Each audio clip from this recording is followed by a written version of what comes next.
de la plática del día de hoy es venciendo la adversidad. Y me gustó esta imagen de esta plantita que nace entre, que es cemento, tabique. No sé si ustedes han visto a veces cuando van por la carretera o si van aquí rumbo a la plaza del centro comercial de Interlomas, hay un puente peatonal y hay un muro de contención y está formado por bloques y uno diría, pues ahí no puede crecer la vida, pero sin embargo hay plantas que están brotando y están dando unas hojas verdes grandes cuando hay lluvias y eso siempre que paso y las veo, digo, en cualquier lugar, en cualquier situación, en cualquier ambiente puede brotar la esperanza. Y cuando nosotros estamos viviendo un avivamiento, claro que disfrutamos esa parte bonita, hermosa de ver los milagros. Nos platicaban hace un momento lo que Dios ha hecho en la vida de Charlie, cómo ha restaurado su matrimonio, su vida, su relación con Dios. Estaba también Giovanni, que él es fruto, resultado de esos healing rooms, una transformación en salud, en mentalidad, en manera de verse y en su relación con Dios. Y vemos milagros que están transformando no solo la vida de la persona, sino la vida de su familia, la vida de su entorno. Y siempre nos gozamos y siempre es bueno platicar los testimonios. Bueno, en el ambiente cristiano decimos testimonios, pudiéramos decirlo para que todos entiendan las experiencias que tenemos con Dios. En la semana, Pepe, nuestro pastor de SEA, nos platicaba del testimonio que él tuvo apenas el día miércoles, y que le hicieron unos estudios y una de sus arterias estaba taponeada. Al doctor le preocupó mucho porque si subía era probable que se fuera al cerebro y se alojara y viniera un derrame cerebral, o si bajaba se obstruyera su corazón y hubiera un paro cardíaco. Entonces lo programó para cirugía y resulta que ya estando, él tenía que estar consciente porque le dan indicaciones, respira, aguanta tantito la respiración, y él estaba consciente y estaba escuchando todo. Entonces de repente el doctor le hace señas y le dice: Pepe, todo está bien, ya terminé. Y sale con Susi, su esposa, y sus hijos y les dice: es que no encontré nada, no había nada. Y él dice: bueno, entonces, ¿por qué venimos? Dice: pues ustedes saben eso mejor que yo, o sea, es un milagro. Y gracias a Dios porque vemos esos milagros y esos milagros refuerzan nuestra fe. Esos milagros en el avivamiento es vivir lo sobrenatural de manera natural. Pero ¿qué pasa cuando estamos en un avivamiento, cuando estamos viviendo lo sobrenatural? ¿Será que todo es color de rosa? ¿Será que nuestros problemas se detienen? ¿Será que ya no tenemos ataques? Bueno, en esta plática vamos a ver que, al contrario, cuando estamos en medio de un avivamiento, el enemigo lo que quiere es apagarlo. Él es enemigo de que el reino de Dios se establezca en esta tierra.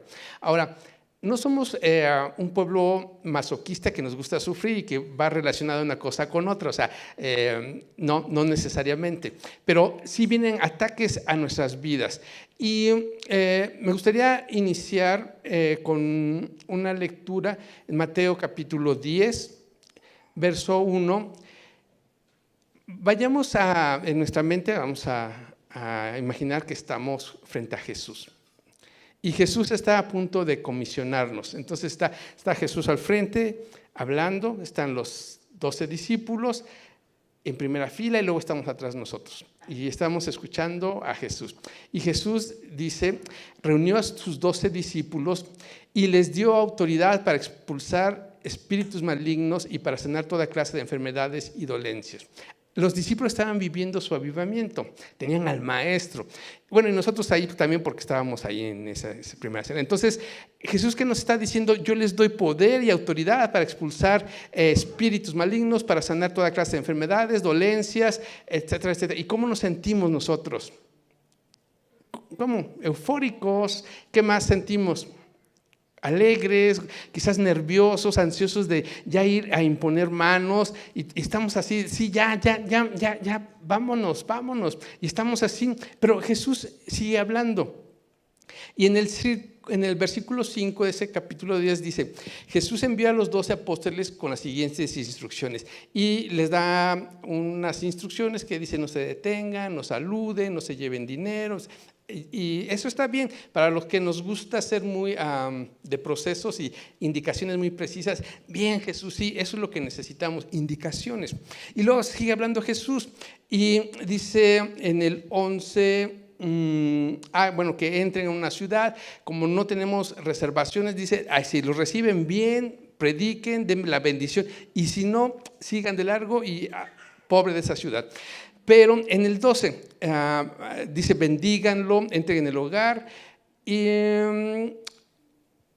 llegamos al 16. Y sigue hablando Jesús y nosotros estamos en ese fervor y en esa situación de sí podemos, sí lo vamos a lograr, wow, ya estamos equipadísimos. Y Jesús sigue hablando y dice, miren, yo los envío como ovejas en medio de lobos.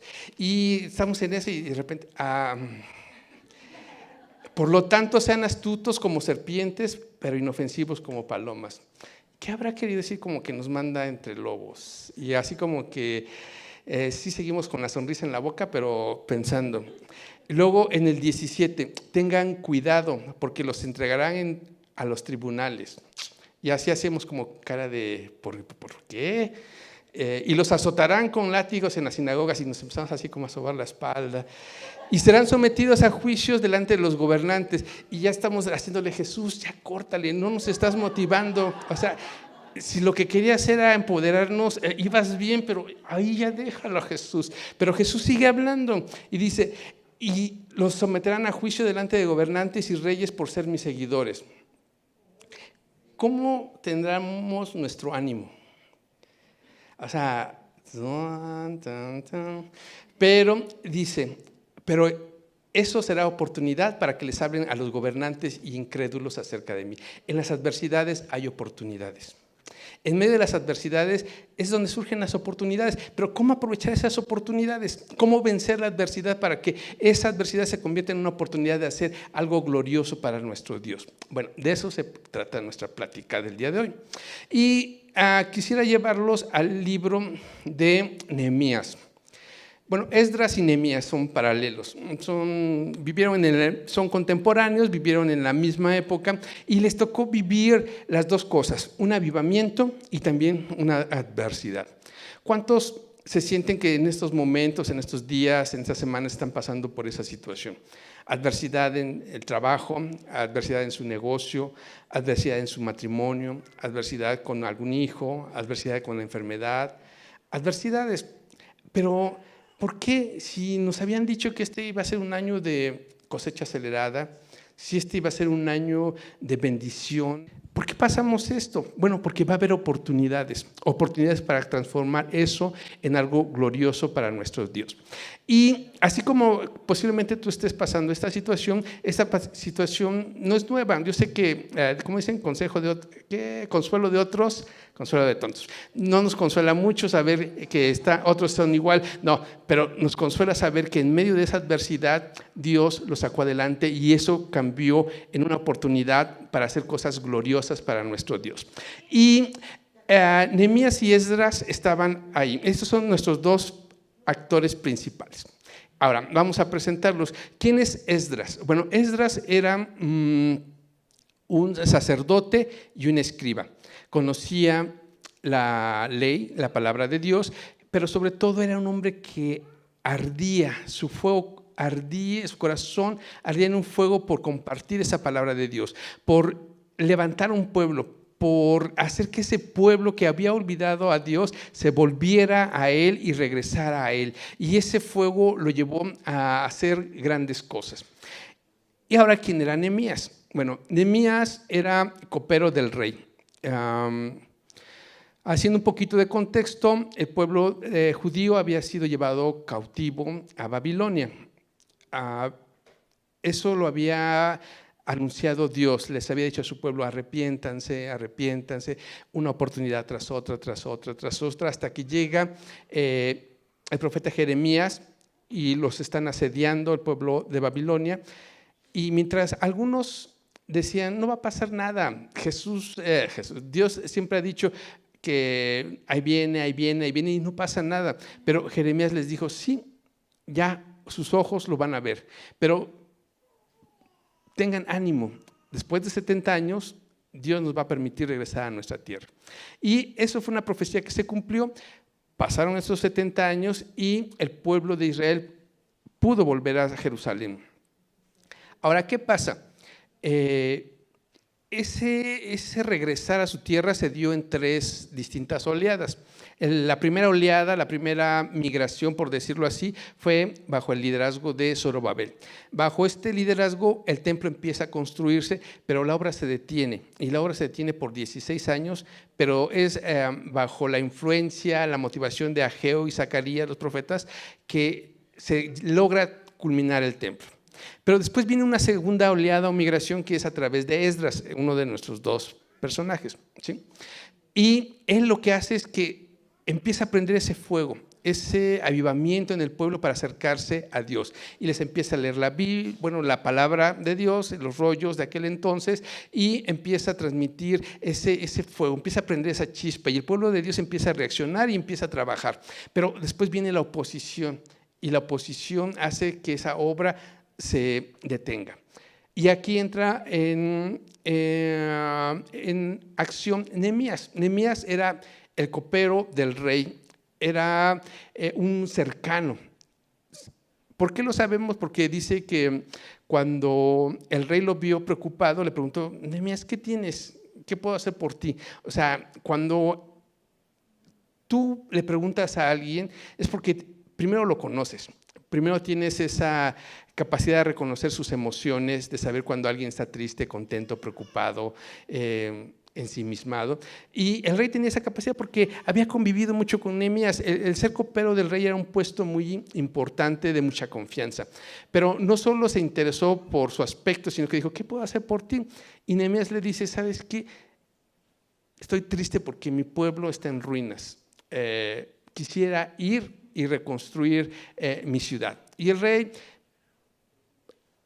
para esto Nehemías ya había orado antes y Dios hizo que hallara gracia. El rey le dice, sí, adelante, ve, y no solo te voy a mandar con las manos vacías, ¿qué necesitas? Y le da madera, le da piedra, le da recursos para que empiece la construcción. Entonces Nehemías, que es nuestro segundo actor, era amigo del rey, era alguien cercano, era influyente, tenía recursos, pero lo importante es que aportó esos recursos para la construcción. Y llega a Jerusalén y empieza a organizar a todos. Y es aquí donde ese avivamiento empieza a tener oposición. Y vamos a iniciar nuestra plática ya de lleno en Nehemías 4, del 1 al 3. Entonces, está el pueblo de Dios, empieza a construir, a levantar esas murallas que habían estado derribadas durante décadas. Habían pasado casi 50 años y no habían podido levantar y construir esas murallas.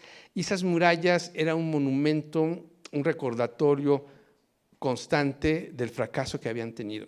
Era un monumento que no les dejaba recordar no les dejaba olvidar que habían sido invadidos, que habían descuidado su relación con Dios, que habían tenido una posición y que ahorita estaban en una situación precaria.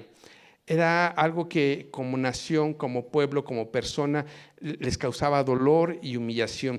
Era necesario que las levantaran. Y entran en acción Nehemías y empiezan a trabajar. Y nos vamos a Nehemías 4, 1 al 3. Cuando Sanbalat era el líder de la oposición, por decirlo así, para que pocas palabras, se enteró de que estaban reconstruyendo la muralla, se enojó muchísimo. Cuando nuestro enemigo, el enemigo de nuestras almas, ve que están trabajando, ve que se están consagrando a Dios, ve que están creciendo en el conocimiento de su palabra, ve que esa relación con Dios está creciendo, cuando él ve todo eso, ¿qué es lo que hace? Se enoja muchísimo. Y empieza a oponerse. Dice, se puso furioso y se burló de los judíos, diciendo ante sus amigos y los oficiales del ejército de Samaria, que era un pueblo vecino, ¿qué cree que está haciendo este pobre y debilucho grupo de judíos? O sea, empieza a meter duda, empieza a meter temor, soy débil, soy pobre. ¿Acaso creen que pueden construir una muralla en un día por tan solo ofrecer unos cuantos sacrificios? ¿Acaso crees que Dios te va a sacar de tus problemas por levantar las manos cuando estás cantando? ¿Acaso piensas que al venir y orar y arrodillarte, Dios te va a responder? ¿Acaso piensas que con imponer manos la enfermedad se va a ir? Y empieza a meter la duda. ¿Quién te crees que eres? ¿Qué crees que estás haciendo? ¿En serio? O sea, ves las ruinas en medio de las que vives. ¿Tú crees que con hacer esto a tu Dios te va a sacar, te va a levantar? Y empieza a meter la duda. Eso es lo que hace el enemigo. Cuando tú estás viviendo en medio de alguna circunstancia difícil, ya sea enfermedad, escasez, trabajo, familiar, empiezan a meter las dudas y empiezan a decirte, ¿quién crees que eres? Pero nosotros tenemos la convicción de que somos hijos de Dios. Y ante la adversidad, nosotros tenemos que hacer y enfrentarla con ciertas cosas que vamos a ver al principio. Pero las burlas, los temores, la oposición no termina allí. Dice más adelante, ¿realmente creen que pueden hacer algo con estas piedras rescatadas de un montón de escombro y para colmo piedras calcinadas? ¿Realmente con lo que tienes, con tus recursos, con el poco dinero, con el poco conocimiento, no tienes experiencia, crees que con eso vas a hacer algo grande? Porque las piedras calcinadas tendían a desmoronarse, tienden. Entonces, les dicen, no tienes nada, no tienes recursos, o sea, no solo te está atacando en lo que eres, sino en lo que tienes, para que tú te desenfoques. Entonces, la adversidad es una herramienta del enemigo para desenfocarte y te está bombardeando tus sentimientos, tus emociones, tu integridad, tu identidad, tus recursos, como si de eso dependiera que Dios obrara, o sea, como si por tener mucho Dios obrara y por tener poco Dios no hace nada. No depende de eso. Pero se los está diciendo, no tienes piedras y las que tienes están calcinadas, o sea, estás mal, estás acabado casi. Y no solo Sanbalat, sino también Tobías. En el 7 dice, sin embargo, cuando Sanbalat, Tobías, los árabes, los amonitas, perdón, vámonos todavía un poquito más arriba, en el 4:3. Tobías era otro que estaba al frente de la oposición y era amonita, era otro pueblo que no dejaba que los judíos se quitaran esa mentalidad, que vivieran ese avivamiento. Tobías dice que estaba a su lado. Sanbalat contestó, esta muralla se vendrá abajo si tan siquiera un zorro caminara sobre ella. O sea, pueden intentarla, pero casi cualquier cosa la va a derribar. ¿Y qué pasó? Dice el 4:7, sin embargo, cuando Sanbalat, Tobías, ¿cuánta oposición había? Sanbalat, Tobías, árabes, amonitas, arriba habíamos leído los samaritanos y los asdodeos, se enteraron de que la obra progresaba y que se estaban reparando las brechas de la muralla de Jerusalén, se enfurecieron. O sea, no tenían una sola oposición, había muchísima oposición. Le estaban haciendo burla, le estaban recordando de dónde habían caído, le estaban recordando muchas cosas, que no tenían recursos, muchas cosas. Pero aún así seguían trabajando. Y como seguían trabajando, dice el 8, todos hicieron planes para venir y luchar contra Jerusalén y causar confusión entre ellos. Ahora, ¿cómo reaccionó el pueblo de Dios ante la adversidad? Y es aquí donde vamos a aprender cómo vamos a nosotros o cómo tenemos que reaccionar ante la adversidad. ¿Me siguen? ¿Vamos bien? ¿Les interesa vencer la adversidad? Si es que están viviendo, si no, gloria a Dios. O sea, no estoy diciendo que a fuerzas, ¿sí? Sino que la vamos a poder vencer. Llama la atención porque muchos presentan un evangelio color de rosa. O sea, tú conviértete a Jesús y no te va a pasar nada y vas a ver que te vas a sacar la lotería y vas a casarte y vas a tener muchos hijos y vas a vivir feliz para siempre. No es eso. Jesús se lo dijo a sus discípulos. Y Pablo lo recuerda en Efesios, dice que nos pongamos la coraza de la fe, que es el escudo para rechazar las flechas del enemigo. No quiere decir que ya no va a haber flechas. las va a seguir habiendo, pero con la fe las vamos a rechazar, ¿sí? Entonces, ¿qué hizo el pueblo judío? ¿Qué hizo el pueblo de Dios para vencer la adversidad? Son algunos puntos muy puntuales, tomen nota, por favor. Primero, ante la adversidad no debemos tener miedo. Nehemías 4:14 dice, está hablando Nehemías, no le tengas miedo al enemigo, recuerden, al Señor. O sea, no es no tener miedo por no tener miedo, no es un valor suicida de que pues voy a irme de frente y no. Es no tener miedo porque voy a recordar al Señor, quien es grande y glorioso, ¿sí? Entonces, lo primero es no tener miedo basado en la confianza que tenemos en el Señor. Y luego, ¿qué dice? Y luchen por sus hermanos, sus hijos, sus hijas, sus esposas y sus casas. O sea, ante la adversidad no tengas miedo, al contrario, lucha por esos sueños, lucha por esa visión que Dios ha puesto en tu corazón, lucha por eso que Dios quiere que conquistes.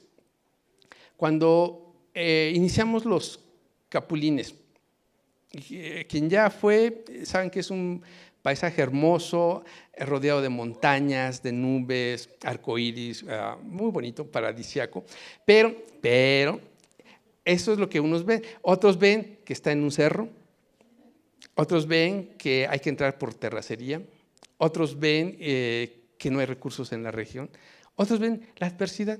Pero Dios puso en el corazón de nuestros pastores, ellos son nuestros Nehemías y nuestros Esdras, que no ven lo que no tenemos, sino ven lo que podemos hacer. Y ellos, lejos de tener miedo, y si nos endeudamos, y si no responden, y si esto, no, ellos con valor, con decisión, nos están contagiando de esa visión que Dios ha puesto en su corazón. Entonces, lo primero que ante la adversidad tenemos que hacer es no tener miedo, sino confiar en nuestro Señor. ¿Sí? ¿Vamos bien? Ok. Lo segundo, ya no tenemos miedo, pero bueno, ya no tenemos miedo y, bueno, no tenemos miedo y vamos a trabajar. Dice Nehemías 4:21, trabajábamos desde temprano hasta la tarde, desde la salida hasta la puesta del sol, y la mitad de los hombres estaban siempre de guardia. O sea, siempre hay que trabajar por el Señor. Dice Jesús, la cosecha, la mies es mucha y los obreros son pocos. Dios nos ha llamado a trabajar. Somos hijos de Dios. Y muchos se agarran de ahí para decir, bueno, soy hijo, no sirviente. No, o sea, Jesús vino a servir y era el hijo por excelencia. Es mi hijo amado, decía el Padre. Y sin embargo, él trabajaba. Y trabajaba aún en horarios nocturnos. Para Jesús no había horario. Dice en los evangelios que muchas veces él estaba ya cansado, pero veía a la multitud que era como ovejas sin pastor, y él que tenía compasión, ¿sí? Y seguía sanando, seguía animándolos, seguía predicándoles, porque él vino a eso, a servir. Y entonces, en medio de la adversidad, ¿qué tenemos que seguir haciendo nosotros? Trabajar, no detenernos. ¿Nos queda claro? ¿Están de acuerdo? Bueno, y si no, también la Biblia dice eso y así es. Perdón que se los diga con tanta franqueza. Bueno, lo siguiente, debemos estar alertas. Durante ese tiempo, Nehemías 4:23 dice, durante ese tiempo ninguno de nosotros, ni yo, ni mis parientes, ni mis sirvientes, ni los guardias que estaban conmigo, nos quitábamos la ropa. En todo momento portábamos nuestras armas, incluso cuando íbamos por agua. O sea, estaban alertas. ¿Qué quiere decir esto de estar alertas? Cuida tu vida, no te confíes. Siempre continúa en la lectura bíblica, continúa en la oración, porque no sabes en qué momento y bajo qué circunstancia se te puede colar el enemigo. El libro de Cantares dice que las pequeñas zorras echaron a perder los viñedos. Las pequeñas zorras son animales que son nocturnas, son pequeñitos y se cuelan y no los ven, son difíciles de localizar, pero necesitas estar atentos para evitar esa plaga. Entonces, lo que está diciendo aquí Esdras al pueblo es que estén atentos, cuiden su vida. Es que me están hablando bonito y pues no pasa nada si contesto o si no contesto. Es que me propusieron un buen negocio, pero me pidieron que hiciera esto, pero no pasa nada, voy a dar mi diezmo. Es más, aunque no sea totalmente honesto, pero no descuides tu vida. Está atento, está alerta. Porque el enemigo busca por dónde filtrarse, por dónde horadar tu casa, tu matrimonio, la vida y la relación con tus hijos. Está alerta a esas señales. Ora por tus hijos, ora con tus hijos, estudia la palabra con tus hijos, instrúyelos a tiempo y afuera de tiempo, ama a tu esposa. Congreso de matrimonio es una oportunidad maravillosa para estrechar lazos. No es que el retiro sea para matrimonios emproblemados, no, si tu matrimonio está bien, puede estar mejor. Y vas a cuidar esas cercas alrededor de tu matrimonio. Si a lo mejor un poste anda flojo, lo vas a reforzar. Si a lo mejor un ladrillo se está cayendo, lo vas a pegar. Pero tienes que tener cuidado, tienes que estar alerta en todas las áreas de tu vida. ¿Estamos de acuerdo? Solo así vamos a vencer la adversidad. Decisión. Nehemías 6:9. Solo trataban de intimidarnos. Creían que podrían desalentarnos y detener la obra, de modo que seguí con el trabajo más decidido que nunca. Ante la adversidad, cada quien la enfrenta de manera diferente. Todos somos diferentes y reaccionamos de manera diferente a una situación adversa. Unos se paralizan de miedo, no saben para dónde hacerse. Es su sistema de protegerse. Nada, se enconchan y pues, por donde sea, nada más se cubren la cara. Pero otros se deprimen. Otros toman decisiones precipitadas. Pero nosotros, ante la adversidad, somos decididos. No nos desenfocamos. Sabemos hacia dónde vamos y quién nos puso en el camino. Entonces, ante las intimidaciones, ante los ataques, ¿qué hacemos? Dice que más que nunca, con mayor decisión, trabajamos. ¿Se acuerdan cuando Pedro y Juan fueron detenidos por sanar a un cojo que estaba afuera en la puerta de la hermosa del templo? Ellos iban al templo y encuentran a un cojo y él los mira como esperando recibir algo. Pedro le dice: no tengo dinero, no tengo ni plata ni oro, pero lo que tengo que doy. ¿Y qué le dio? Sanidad. Entonces el cojo empieza a brincar, a saltar y todo el mundo lo reconoce. Oye, ¿este no era el que nos estaba pidiendo limosna todos los días? ¿Será que nos estaba timando? Y mira lo tan contentito que está y sí puede caminar. Y él dice: no, lo que pasa es que estos hombres oraron por mí y me sanaron. Y se hace un revuelo en el templo y los terminan apresando. Y la historia dice que Pedro hace un discurso que impacta a los jueces, a las autoridades, porque todo el mundo sabía que ellos no habían estudiado, eran iletrados, pero tienen tanta autoridad, tanto conocimiento, tanta sabiduría que no saben qué decir, y lo único que atinan a decir es: no se callen, no se callen, cállense, no sigan hablando, no sigan predicando, porque si no les va a ir mal, los amenazan. Y Pedro le dice ya después a los discípulos: nos pasó esto, pero ¿qué creen? Lo único que pedimos al Señor es que nos dé ánimos para que con mayor denuedo prediquemos la palabra. Ante la adversidad, ante los ataques, ¿qué es lo que tenemos que hacer? Con mayor decisión, seguir adelante. ¿Sí? También, ¿qué hacían ante la adversidad? Nehemías 8:8 dice: leían el libro de la ley de Dios y explicaban con claridad el significado de lo que leían. Así ayudaban al pueblo a comprender cada pasaje. O sea, la importancia de leer la Biblia. ¿Cómo vas a echar manos de las promesas de Dios si no las conoces? ¿Cómo vas a echar mano o cómo vas a recordar el poder, la autoridad que tiene Dios si no lees la Biblia, si no lees la palabra? Necesitas estudiar la palabra, no solo leerla. Cuando leas la Biblia, tienes que pedirle al Espíritu Santo que te dé una revelación antes de leerla, porque si no, sí te va a beneficiar, pero lo estarás leyendo como un libro más, que te va a impactar, sí, porque Él dice que su palabra no vuelve vacía, pero si tú le pides a Dios que te dé una revelación, cada lectura se va a convertir en un refresco, en agua fresca para tu vida. Entonces, tienes que estudiar la Biblia. ¿Qué más hicieron que les dio la victoria sobre la adversidad? Buscaron la santidad. Nos han dicho que el favor, la gracia de Dios no tiene precio, pero yo creo que si tenemos que pagar un precio, ese precio se llama santidad. No podemos estar con un pie adentro y otro pie afuera. Cuando estoy de buenas aquí, cuando estoy de malas acá. Cuando me va bien con Dios, cuando no me va bien, hago lo que se me da la gana. No, así no se ganan las peleas, así no se triunfa en la adversidad. Es con santidad. ¿Sí? Y ahora, no hablo de una santidad religiosa, de no hagas esto, no hagas aquello, no tomes aquí, no te vistas así, no bailes, no te cortes el pelo de esta manera, usa la falda más larga, ponte chamarra más flojita. O sea, no estoy hablando de esa santidad, eso no es santidad, eso es religiosidad. ¿Qué es santidad? Es guardarse para nuestro Dios, es guardarse para nuestro amado, para nuestro esposo, para nuestro novio celestial. Es ¿cómo quieres que me vista?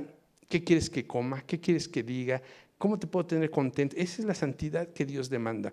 Nehemías 10:29 dice que se unió a sus jefes, todos los que colaboraban con él, y se comprometió mediante juramento. Juraron que caerían una maldición sobre ellos mismos si dejaban de obedecer la ley de Dios dada por medio de su siervo Moisés. Prometieron solemnemente seguir al pie de la letra todos los mandatos, las ordenanzas, los decretos del Señor nuestro Dios. Todo eso era la ley. Ahora, eso era en aquel entonces. Cuando a Jesús le preguntaron, ¿cuál es el mandamiento más importante? Él que contestó, amarás al Señor tu Dios con todo tu corazón. Ese es lo más importante. Toda la ley se resume en eso. Pero ¿cuál era el otro?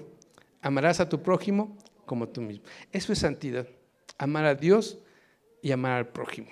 ¿Sí? Y si tú haces eso, tu vida va a estar fortalecida y ante la adversidad vas a tener una intimidad con Dios que vas a escuchar su voz y te va a decir, no tengas miedo, sigue trabajando, ten decisión, estudia la palabra, recuerda mis mandamientos. ¿Sí? Entonces, santidad. Santidad es el precio para vencer la adversidad. ¿Sí? ¿Estamos de acuerdo? Ok. ¿Qué otra cosa se despertó en ellos para vencer la adversidad? La generosidad. Nehemías 10:37 dice, almacenaremos los productos agrícolas en los depósitos del templo de nuestro Dios. Llevaremos lo mejor de nuestra harina y otras ofrendas de grano, lo mejor de nuestra fruta, lo mejor de nuestro vino nuevo y de nuestro aceite de oliva, lo mejor. Lo que decía Gio, no es, híjole, ¿dónde pongo esta? Perdón que me refleje. Compré una caminadora y no la uso de perchero, ya me estorba, está buena, pero no la voy a traer acá para que le estorbe a otra gente, o sea, no.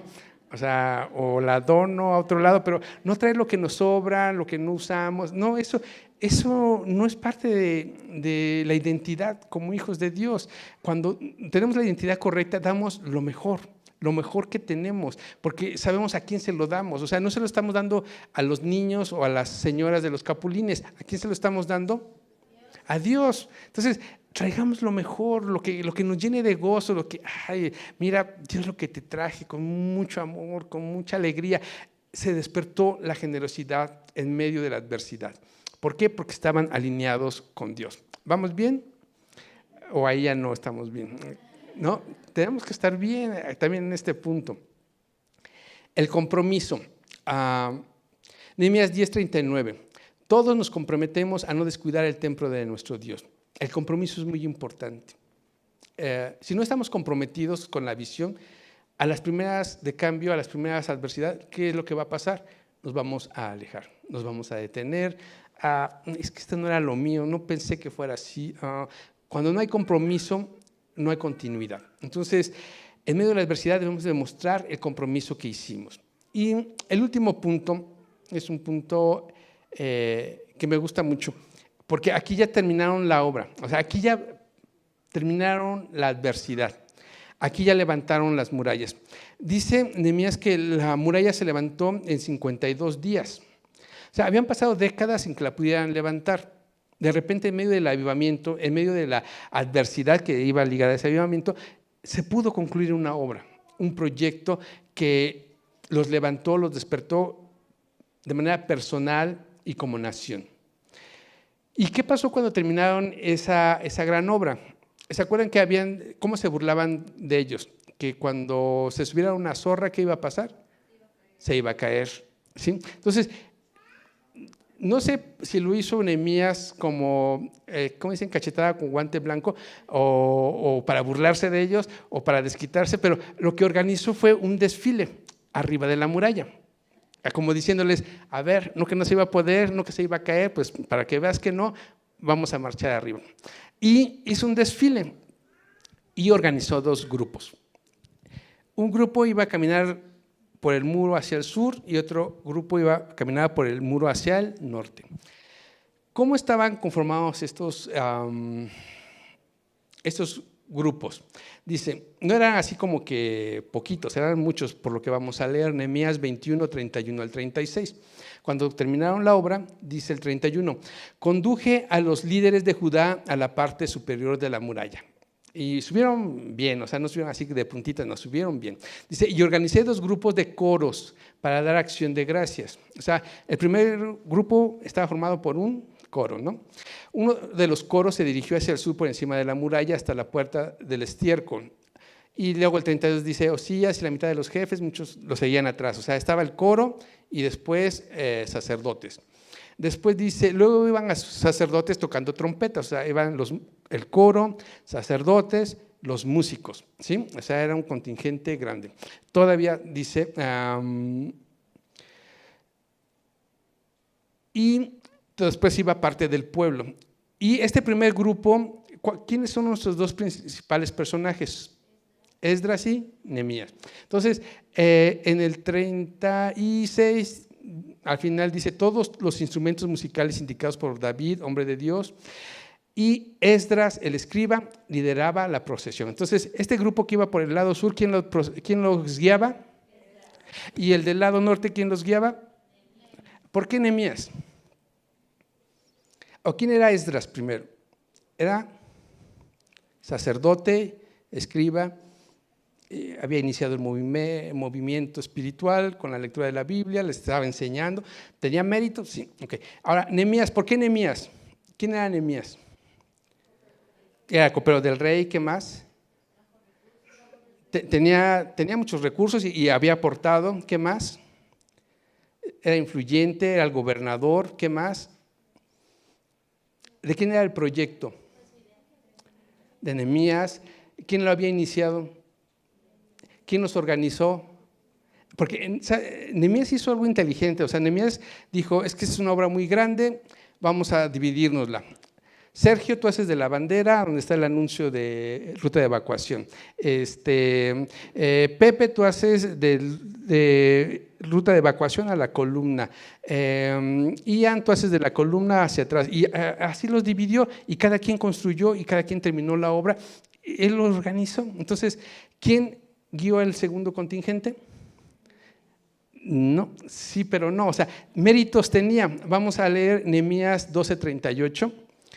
Dice, el segundo coro, porque acuérdense, uno iba por este lado, el segundo coro, el que iba por este lado, daba acción de gracias, se dirigió hacia el norte, dando la vuelta por el otro lado para encontrarse con el primer coro. Sí, entonces era igual, estaba el coro, los sacerdotes, los músicos, y dice, yo lo seguía sobre la muralla junto con la otra mitad del pueblo. Es interesante ver que él no iba al frente. No había protagonismo.